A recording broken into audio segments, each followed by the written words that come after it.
Gujarati film ઇન્ડસ્ટ્રીનો એ તબક્કો કે જેને જૂનો કે વીતી ગયેલો સમય તરીકે નોંધવા કરતાં એવો એક અવસર તરીકે નોંધવો વધારે સારો લાગશે કે જે ગાળામાં દર્શકોને પ્રેમ અને પારિવારિક વિષય વસ્તુ સાથે દર્શકોના હૃદય સુધી પહોંચી શકે એવી ફિલ્મો મળી છે। મારો કહેવાનો એ અર્થ જરાય નથી કે અત્યારે સારી ફિલ્મો નથી બનતી, અત્યારે પણ સારી ફિલ્મો બને જ છે, પણ તે સમયની ફિલ્મોની વાત કંઈક અલગ જ હતી।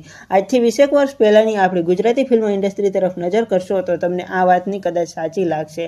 ખેર જતું કરો, આજનો આપણો વિષય ફિલ્મ જગતનો નથી, પરંતુ આ ઇન્ડસ્ટ્રીના હૃદય એને ધબકતું રાખે એવા કલાકારનો છે।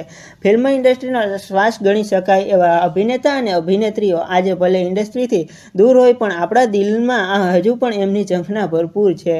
આ ફિલ્મ ઉદ્યોગના અનેક જાણીતા ચહેરાઓના જીવન વિશે જાણવા દર્શકો આજે પણ આતુર છે। આજે આપણે નજર કરીશું એક એવા અભિનેત્રીના જીવન વિશે કે જેમણે રતન બનીને રાતોરાત લોકપ્રિયતા મેળવી અને સૌને ઘેલા કર્યા।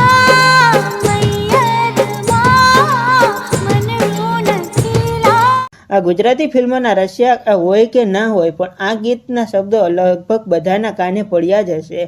મૈયરમાં મંડળું નથી લાગતું ફિલ્મથી ડેબ્યુ કરનાર આનંદી ત્રિપાઠી આજે ભલે ગુજરાતી ફિલ્મ જગતથી થોડા દૂર હોય, પરંતુ એક સમય એવો હતો કે ત્યારે તેમની બોલબાલા હતી। મધ્યપ્રદેશના આનંદી ત્રિપાઠીએ 16 જેટલી ગુજરાતી ફિલ્મો, ઘણી બધી એડ ફિલ્મો, કન્નડ ફિલ્મો અને હિન્દી ટીવી સિરિયલોમાં કામ કર્યું છે। ગુજરાતી ફિલ્મ જગતમાં તેમની સફળતાની વાત કરીએ તો તેમણે મૈયરમાં મંડળું નથી લાગતું ફિલ્મોમાં રતનના પાત્રથી ભારે લોકપ્રિયતા મેળવી છે। આ રતનના ચાહકો આજે પણ તેમને યાદ કરે છે। મધ્યપ્રદેશની નોન ગુજરાતી યુવતીએ ગુજરાતી ઇન્ડસ્ટ્રીમાં કેવી રીતે પ્રવેશ કર્યો અને તેમની જર્નીને કેટલીક રસપ્રદ વાતો આપણે આ વિડીયોમાં કરીશું, તો વિડીયોને અંત સુધી જોતા રહેજો અને વિડીયોને લાઇક કરી ચેનલને સબસ્ક્રાઇબ કરવાનું ના ભૂલતા। નોન ગુજરાતી પણ ગુજરાતી ફિલ્મ ઇન્ડસ્ટ્રી પ્રત્યે એક અતૂટ નાતો રહ્યો છે। એવા આનંદીબેનનો જન્મ ઇન્દોરમાં થયો હતો, તેમનો ઉછેર અને અભ્યાસ પણ ત્યાં જ પૂરો થયો હતો। મધ્યપ્રદેશની આ યુવતી ગુજરાતી કલા જગત સુધી કેવી રીતે પહોંચી અને રાતોરાત કેવી રીતે ફિલ્મ ઉદ્યોગનો જાણીતો ચહેરો બની ગયા, એક ખૂબ જ રસપ્રદ વાત છે। શરૂઆતમાં તેઓ એક ફેશન ઇન્સ્ટિટ્યૂટ સાથે જોડાયા હતા અને તેમાં તેમને અભિનય તરફનું પ્રથમ પગલું હતું।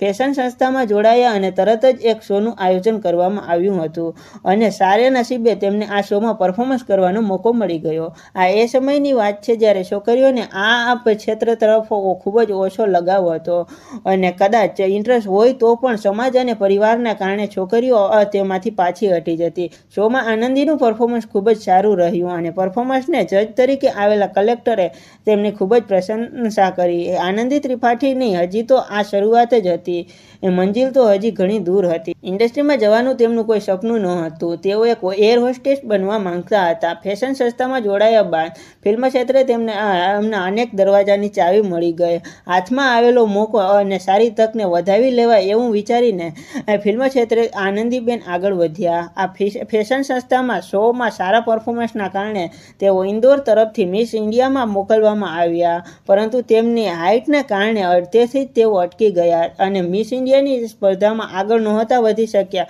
કહેવાય છે ને કે અંત હી આરંભ છે, આવું જ કંઈક આનંદી ત્રિપાઠી સાથે બને છે। મિસ ઇન્ડિયા માટે તેમની સાથે તેમના પિતા પણ મુંબઈ આવ્યા હતા। તેમના પિતા ધરમ ચોપરાના મિત્ર હતા। આનંદી અને તેમના પિતા ધરમ ચોપરાને મળવા તેમની ઓફિસે ગયા, પરંતુ ધરમ ચોપરા ત્યાં ઉપસ્થિત ન હોવાથી તેમની મુલાકાત મહાભારતને આપણી સમક્ષ રજૂ કરનાર બી.આર. ચોપરા સાથે થઈ। આ મુલાકાત બાદ આનંદી ત્રિપાઠી માટે અભિનયના દ્વાર ખુલી ગયા। દેખાવે સુંદર તો ખરા જ, પણ ટેલેન્ટેડ એવા આનંદી ત્રિપાઠીએ બી.આર. ચોપરા તરફથી પહેલી એક એડ ફિલ્મ કરી જે પાકિસ્તાનમાં રિલીઝ થઈ। ત્યારબાદ બી.આર. ચોપરાનો બીજો પ્રોજેક્ટ પણ એમને મળી શકે તેમ હતો, પરંતુ તેમાં તેઓ ફિટ નહોતા બેસતા અને ત્યારે તેઓ ઇન્દોર પાછા આવી ગયા। તેમના માતા એવું ઈચ્છતા હતા કે પહેલાં તેઓ ભણવાનું પૂરું કરે અને ત્યાર પછી તેઓ ઇન્ડસ્ટ્રીમાં આગળ વધે। મુંબઈ ગયા ત્યારે તેઓ રાજશ્રી પ્રોડક્શનમાં પણ એક મુલાકાત લીધી હતી અને ઇન્દોર પરત આવ્યા પછી થોડા દિવસોમાં રાજશ્રી તરફથી તેમને કન્નડ ફિલ્મો માટે ઓફર આવી અને ત્યાંથી તેઓ ફિલ્મ ઇન્ડસ્ટ્રીની શરૂઆત થઈ। ત્યારનો જમાનો એવો હતો કે સ્વાભાવિક છે કે ફિલ્મ ક્ષેત્રમાં કામ કરવા માટે પરિવારના નિયમો અને અનુસરવા પડતા હતા।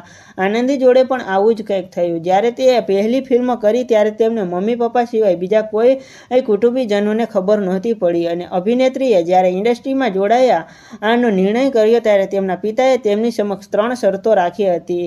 એક તો તે સેટ પર સમયસર પહોંચવું, બીજો મિત્રો સાથે વધારે આઉટિંગ નહીં કરવાનું અને ત્રીજું 10 વર્ષ સુધી બોયફ્રેન્ડ નહીં બનાવવો. તેમને જણાવ્યા મુજબ આ શરતોને આધીન થઈ તેઓ ફિલ્મ ઇન્ડસ્ટ્રીમાં કામ કરવાનું શરૂ કર્યું. ફિલ્મ ઇન્ડસ્ટ્રીમાં જોડાયા ત્યારે તેમની ઉંમર માત્ર 17 વર્ષની હતી. કન્નડ ફિલ્મમાં કામ કર્યા બાદ આનંદી ત્રિપાઠી 6 મહિના માટે મુંબઈ શિફ્ટ થયા ત્યારે તેમને થોડોક સંઘર્ષ કરવો પડ્યો. આ દરમિયાન આનંદીને હોકીની એક એડ મળી ગઈ. આ એડ ફિલ્મ દરમિયાન તેમને મેકઅપ દાદાએ તેમને ગુજરાતી ફિલ્મ માટે સૂચન કર્યું.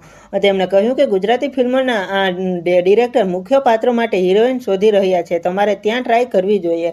જે ફિલ્મના રતનના પાત્રથી તેને આખું ગુજરાત ઓળખે છે એ ફિલ્મ મૈયરમાં મનડું નથી લાગતું માં કામ કેવી રીતે મળ્યું એ અંગે વાત કરતા આનંદી ત્રિપાઠી કહે છે કે કેમેરામેન રફીક સરના માધ્યમથી ડિરેક્ટર જસવંત ગંગાણી સાથે મુલાકાતની યોજના બની. ત્યારે થયું એવું કે તે સમયે તેમને ગોવિંદાને મળવાની પણ તક મળી ગઈ અને તેઓ ગોવિંદાના ખૂબ જ મોટા ચાહક હતા. જસવંત ગંગાણી એ સાથે ઉઠતી મુલાકાત કરી અને પછી ઓડિશન આપ્યું. ગુજરાતી ભાષા જાણતા ન હોવાથી તેમણે શરત મૂકી કે તે 2-3 દિવસ તેમનું કામ જોશે અને જો પસંદ આવશે તો જ આ ફિલ્મમાં કામ કરવા મળશે. પરંતુ સેટ પર સહકલાકારોના સપોર્ટથી અને આસિસ્ટન્ટની મદદથી સ્ક્રિપ્ટ તૈયાર કરવા એવી સરળ બની ગઈ હતી અને મૈયરમાં મનડું નથી લાગતું ફિલ્મ મળી અને રતનના પાત્રને ખૂબ જ સારી રીતે ન્યાય આપ્યો.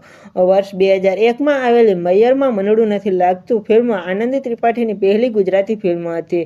જે તે સમયે આ ફિલ્મ સુપરહિટ રહી હતી અને પારિવારિક વિષય પર બનેલી એ ફિલ્મમાં રતનના પાત્રથી આનંદી ત્રિપાઠી અને રામની ભૂમિકામાં હિતેન કુમારની જોડીએ સિનેમામાં ધૂમ મચાવી હતી. દર્શકોને તેમની કેમેસ્ટ્રી ખૂબ જ પસંદ આવી હતી. જોકે આનંદી ત્રિપાઠીના પિતાનો જન્મ ગુજરાતમાં આણંદમાં થયો હોવાથી ગુજરાત સાથે તેમનું કનેક્શન રહ્યું હતું, પરંતુ ગુજરાતી ભાષા બોલવી ખૂબ જ અઘરી પડી જતી હતી.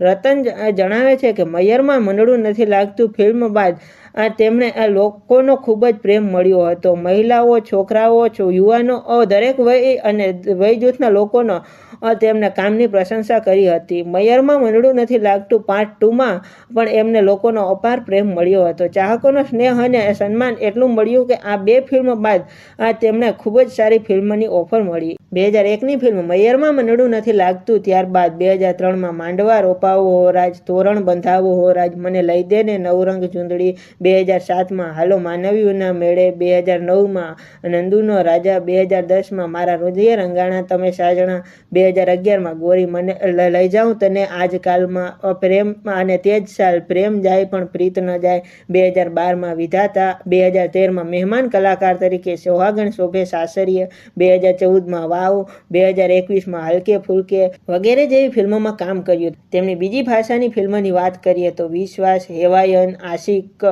ધ ગેમ ઓફ અયોધ્યા વગેરે જેવી ફિલ્મોમાં કામ કર્યું. હવે તેમના ટીવી સિરિયલ વિશે વાત કરીએ તો યે તેરી ગલિયા, છુછુકા મુરબ્બા, વો અપના શા, નાગાર્જુન એક યોદ્ધા, ઇશ્કબાજ વગેરે જેવા સિરિયલમાં નજર આવ્યા હતા અને હમણાં થોડા સમય પહેલાં જ તેઓ સોની ટીવી અને સબ ટીવીનું શ્રીમદ રામાયણમાં માતા કૌશલ્યાની ભૂમિકા ભજવી હતી.